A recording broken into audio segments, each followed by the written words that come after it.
El 24 de febrero se cumple el aniversario del ataque de las fuerzas rusas a Ucrania como parte de una invasión masiva. Los analistas predijeron inicialmente que sería cuestión de semanas, sino días, que Rusia tomara control de la capital Kiev.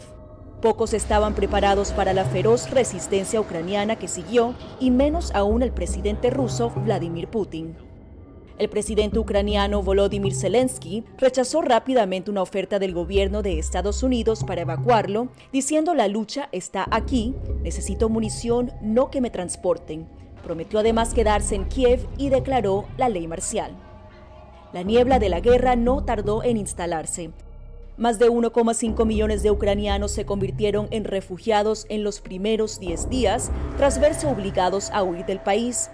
Las naciones occidentales, mientras tanto, impusieron una oleada de sanciones a los funcionarios rusos, al tiempo que suministraban a Ucrania miles de millones de dólares en ayuda militar y artillería pesada. A principios de marzo, las tropas rusas avanzaron rápidamente por el sur y el este, entrando en la región de Kherson y tomando el control de la mayor central nuclear de Europa, situada en la ciudad suroriental de Zaporizhia. Las fuerzas rusas también se acercaron a las afueras de Kiev, pero rápidamente se encontraron con escasez de efectivos. A principios de abril, periodistas y trabajadores de derechos humanos encontraron numerosas pruebas de aparentes crímenes de guerra cometidos en la ciudad de Bucha, a menos de 20 millas al noroeste de Kiev. Afirmaron que las tropas rusas habían atacado deliberadamente a civiles. Se descubrieron cientos de cadáveres de civiles esparcidos por las calles y en fosas comunes. Tras los hallazgos de Bucha, el presidente de Estados Unidos, Joe Biden, acusó a Rusia de cometer genocidio en Ucrania. Putin, prometiendo continuar la guerra, ordenó una nueva ofensiva para tomar control total del Donbass. En mayo, el secretario general de la ONU, Antonio Guterres, redobló sus llamamientos para que Rusia pusiera fin a una guerra que, según dijo, era insensata en su alcance, despiadada en sus dimensiones e ilimitada en su potencial de daño global. Varios días después, Estados Unidos, el G7 y la UE acordaron imponer una nueva y amplia ronda de sanciones contra Rusia, incluido el compromiso de eliminar gradualmente la mayor parte de las importaciones de petróleo ruso para finales de 2022. En otro golpe para Putin, Suecia y Finlandia presentaron sus candidaturas formales de ingreso en la OTAN. Putin había citado anteriormente el temor a la expansión de la OTAN como una de las principales razones de la invasión rusa a Ucrania. Con la llegada del verano, las fuerzas ucranianas lograron avances clave con una serie de contraofensivas. En septiembre, Ucrania recuperó casi toda la región de Kharkiv y más tarde reconquistó la ciudad de Liman en la provincia de Donetsk.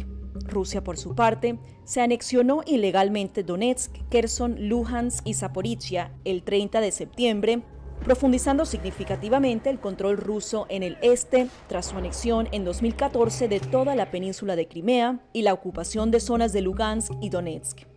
En octubre, una explosión dañó gravemente un puente que une Rusia con Crimea, la península anexionada por Rusia en 2014. Tras acusar a Ucrania de estar detrás de la explosión, Rusia tomó represalias bombardeando la infraestructura energética de Ucrania, destruyendo plantas clave y redes eléctricas antes del invierno. Ucrania celebró otra victoria clave a principios de noviembre, cuando las fuerzas rusas se retiraron de la ciudad portuaria meridional de Kherson, donde vivían 250.000 personas. Otra crisis se agravaba en Europa, donde la inflación alcanzaba cifras de 2 dígitos como consecuencia de la guerra. El Kremlin apostó a que la subida de los precios, combinada con nuevas oleadas de refugiados ucranianos en Europa, golpearía el apoyo europeo a la guerra. Sin embargo, una encuesta del Eurobarómetro de enero de 2023 reveló que el 74% de los ciudadanos de la Unión Europea seguía aprobando firmemente la decisión de Europa de prestar apoyo a Ucrania. Una encuesta similar de Ipsos de diciembre de 2022 reveló que la gran mayoría de los estadounidenses apoyaba la ayuda de Estados Unidos a Ucrania, pero persistía la preocupación sobre su impacto en los hogares en Estados Unidos. Casi la mitad de los encuestados afirmaron que Ucrania debería conformarse con la paz lo antes posible, aunque ello supusiera perder parte del territorio. Una serie de sombrías cifras muestran el devastador coste de la guerra a medida que se acerca el primer aniversario. La ONU calcula que unos 7.000 civiles han muerto en Ucrania desde febrero de 2022. Altos funcionarios ucranianos estiman que hasta 13.000 soldados ucranianos han muerto en el último año. Funcionarios rusos afirman que casi 6.000 soldados rusos han muerto en el mismo periodo de tiempo, aunque los servicios de inteligencia de Estados Unidos afirman que el número de soldados rusos muertos y heridos se acerca mucho más a los 100.000.